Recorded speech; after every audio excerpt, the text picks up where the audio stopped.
Selamat pagi anak-anak kelas 3 dan kelas 3B. Bagaimana kabarnya pada pagi hari ini? Semoga anak-anak dalam keadaan sehat selalu ya. Baik, kembali kita bertemu pada pembelajaran daring kali ini. Pada pembelajaran daring kali ini, Ibu akan menjelaskan materi PPKN dan SPDP. Tema 8, subtema 2. Tujuan pembelajaran. Di sini ada gambar Garuda Pancasila. 1. Pancasila adalah dasar dan landasan ideologi negara Indonesia. Sebagai dasar negara, Pancasila perlu dihayati dan dijunjung tinggi oleh setiap warga negara Indonesia. 2. Nama Pancasila berasal dari bahasa Sanskerta yang terdiri dari dua kata, yaitu panca yang berarti 5 dan sila yang berarti prinsip atau asas. 3. Pancasila dilambangkan dalam burung Garuda yang memiliki semboyan berbeda-beda tetapi tetap satu jua, atau biasa disebut Bhinneka Tunggal Ika. 4. Burung Garuda digunakan sebagai lambang negara untuk menggambarkan bahwa negara Indonesia adalah bangsa yang besar dan negara yang kuat. 5. Pada perisai Garuda Pancasila terdapat 5 ruang masing-masing berisi gambar yang merupakan lambang sila-sila pada Pancasila. 6. Lambang sila-sila dalam Pancasila dalam perisai Garuda Pancasila yaitu A. Bintang emas, B. Rantai, C. Pohon beringin, D. Kepala banteng, E. Padi dan kapan. 1. Bintang emas merupakan lambang sila pertama Pancasila, yaitu ketuhanan yang Maha Esa. 2. Bintang emas bersudut 5 terletak di tengah perisai. 3. Lambang bintang emas tersebut memiliki makna sebagai sebuah cahaya, yaitu yang dipancarkan oleh Tuhan yang Maha Esa kepada umat manusia. 4. Latar belakang hitam pada lambang bintang emas tersebut menggambarkan warna alam, berkah dari Tuhan yang menjadi sumber segalanya di muka bumi ini. Makna dari sila pertama Pancasila adalah bangsa Indonesia percaya kepada Tuhan yang Maha Esa. Percaya kepada Tuhan yang Maha Esa merupakan nilai luhur yang harus dijaga dan dilaksanakan dalam kehidupan sehari-hari. 1. Rantai merupakan lambang sila kedua Pancasila, yaitu kemanusiaan yang adil dan beradab.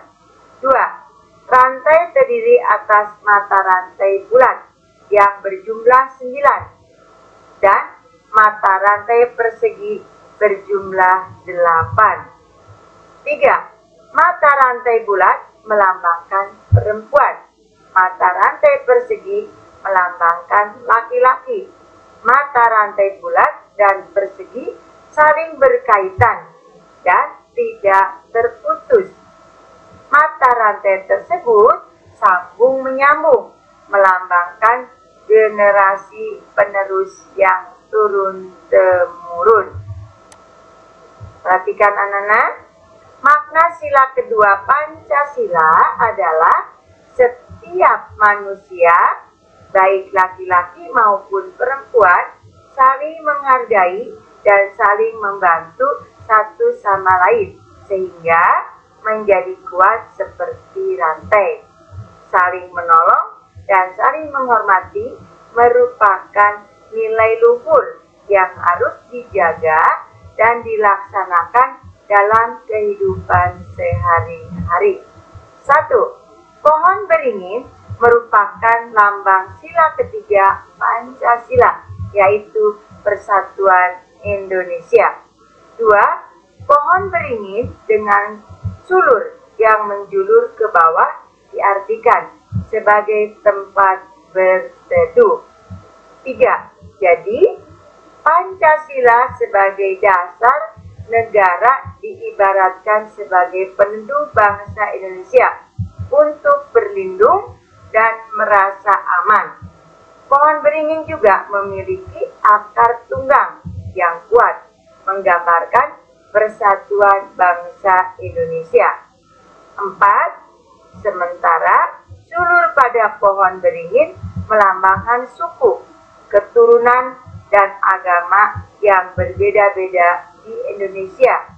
Meski berbeda-beda, mereka tetap bersatu sebagai bangsa Indonesia di bawah lambang Pancasila.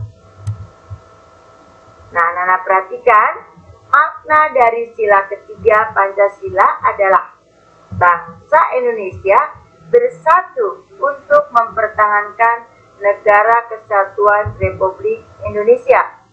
Adanya keberagaman yang dimiliki bangsa Indonesia diperlukan sikap toleran, saling menghormati dan menghargai. Toleransi, saling menghormati, dan saling menghargai merupakan nilai luhur yang harus dijaga dan dilaksanakan dalam kehidupan sehari-hari. Lambang sila keempat Pancasila. Perhatikan gambarnya. 1. Kepala banteng merupakan lambang sila keempat Pancasila, yaitu kerakyatan yang dipimpin oleh hikmat kebijaksanaan dalam permusyawaratan perwakilan.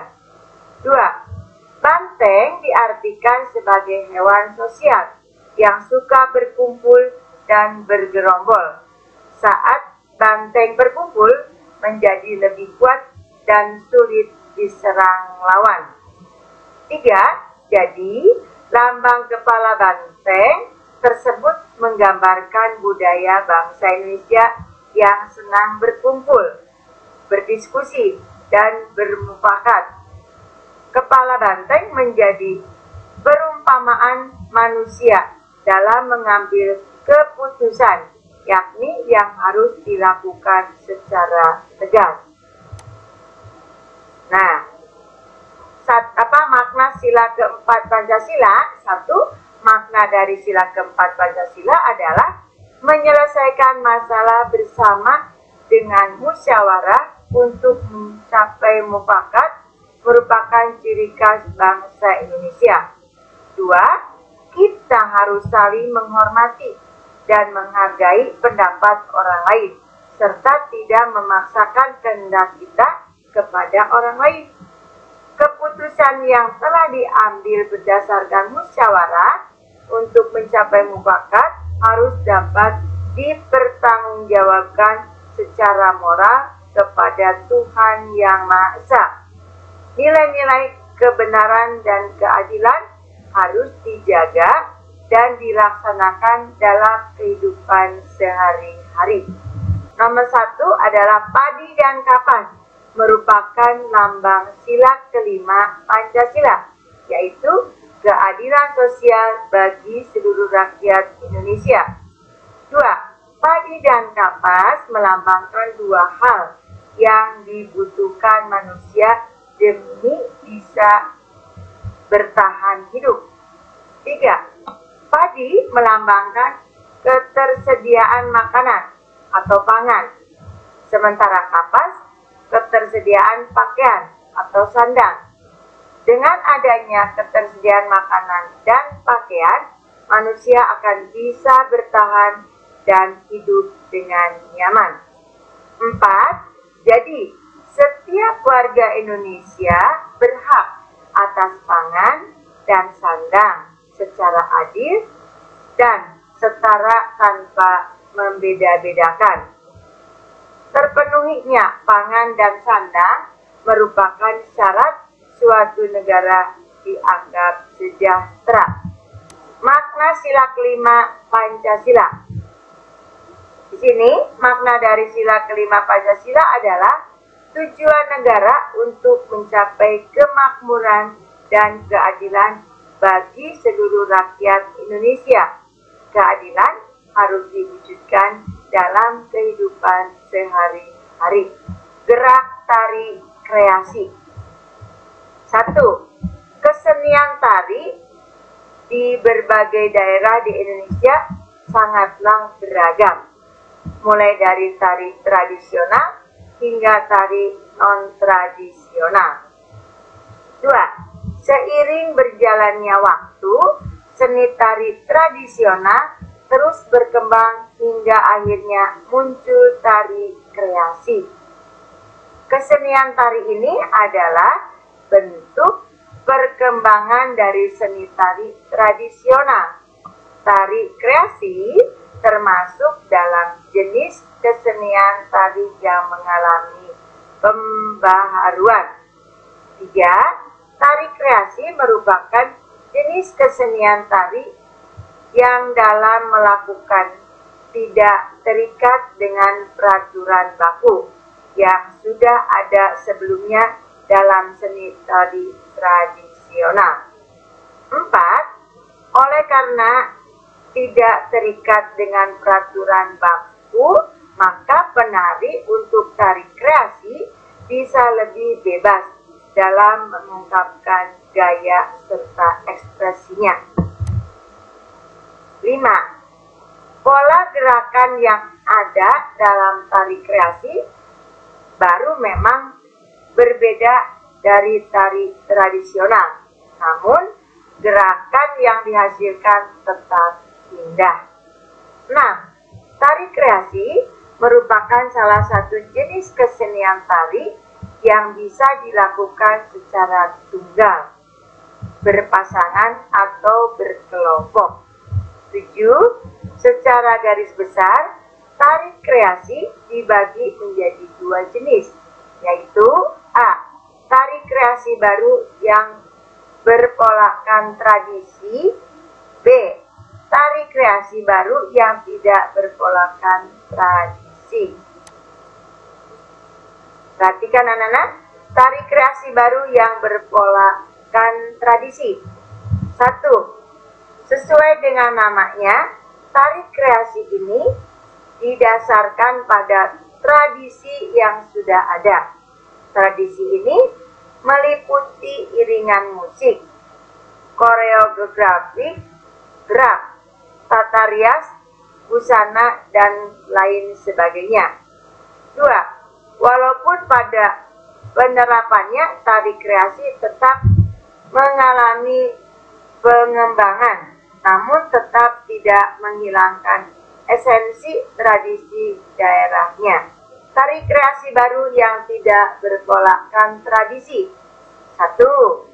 Perhatikan anak-anak, tari kreasi baru yang tidak berpolakan tradisi berarti tidak didasarkan pada tradisi yang sudah. Makna untuk koreografi, gerak, tata rias, busana, serta iringan musiknya tidak mengikuti tradisi daerahnya.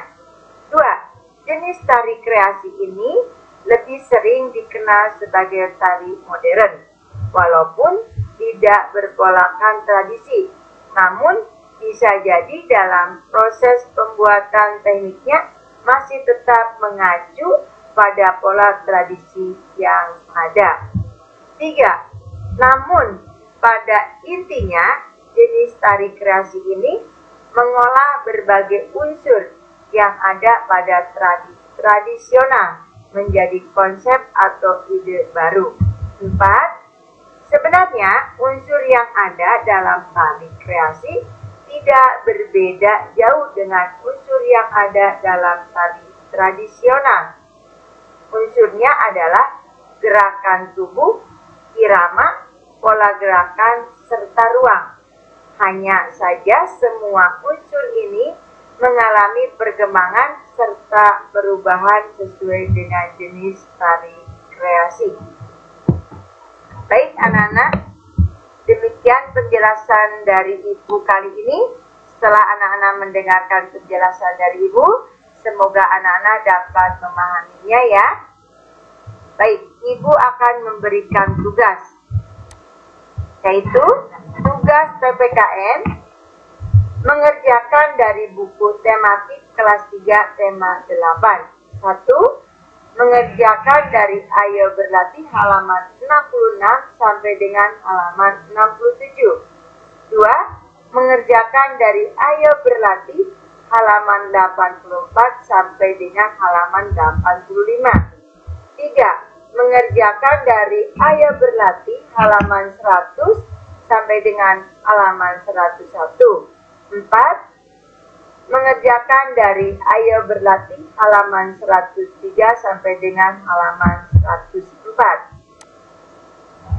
Untuk tugas SBDP, yaitu pelajari dan pahami gambar gerakan dan arahan dari buku tematik kelas 3 tema 8. Tari tempurung dari Ayo Menari halaman 60 sampai dengan halaman 63. Gerakan tangan, gerakan kaki dan tangan, dan gerakan kepala. Kalau sudah mengerti dan paham, videokan, praktikkan gerakan yang kalian lakukan. Nah, sekian pembelajaran dari Ibu. Terima kasih atas perhatiannya. Salam sehat, selamat belajar, Tuhan memberkati. Terima kasih.